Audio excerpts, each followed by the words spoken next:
आज हम बात करेंगे मैथिली शरण गुप्त जी द्वारा रचित कविता मनुष्यता के प्रतिपाद्य की। तो बच्चों, मनुष्यता कविता में मुख्य तौर पर कवि जी ने बात की है परोपकार की।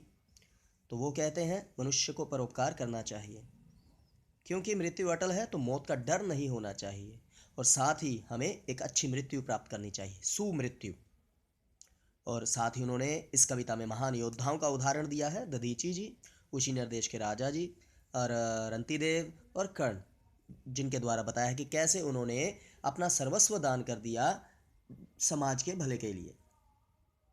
तो मैथिली शरण गुप्त जी इसमें बताते हैं कि सहानुभूति सबसे महान पूंजी है जिससे पूरी दुनिया आपके कदमों में झुक जाती है।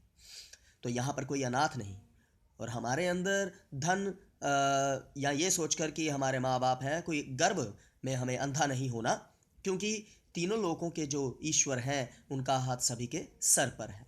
तो जब हम कुछ अच्छा करने के लिए आगे बढ़ते हैं तो अंतरिक्ष में जो देवता गण हैं वो हाथ फैलाए हमेशा हमारा स्वागत करने के लिए तैयार रहते हैं।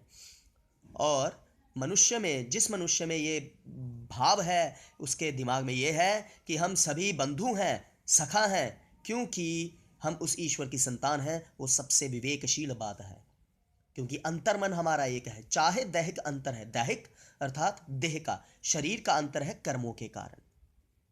तो यहाँ पर कवि जी कहते हैं कि हमें अच्छी मृत्यु अपनानी चाहिए, पशु प्रवृत्ति बिल्कुल नहीं होनी चाहिए। क्यों? क्योंकि पशु अपना चरते हैं और घर वापस आ जाते हैं, पर मनुष्य ही है जो ईश्वर की एक अप्रतिम रचना है और जो अच्छा काम कर सकता है।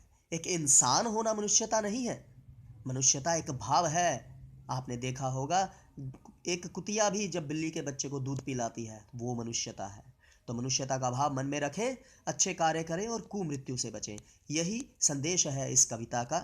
और हमेशा मनुष्यता, परोपकार, निस्वार्थ भाव से, निश्चल भाव से हमें समाज के भले के लिए लगे रहना है, क्योंकि वही मौत एक अच्छी मौत है जब हम इस दुनिया से जाएं और सभी की आंखें नम हो कि कितना अच्छा वो इंसान था। धन्यवाद बच्चों।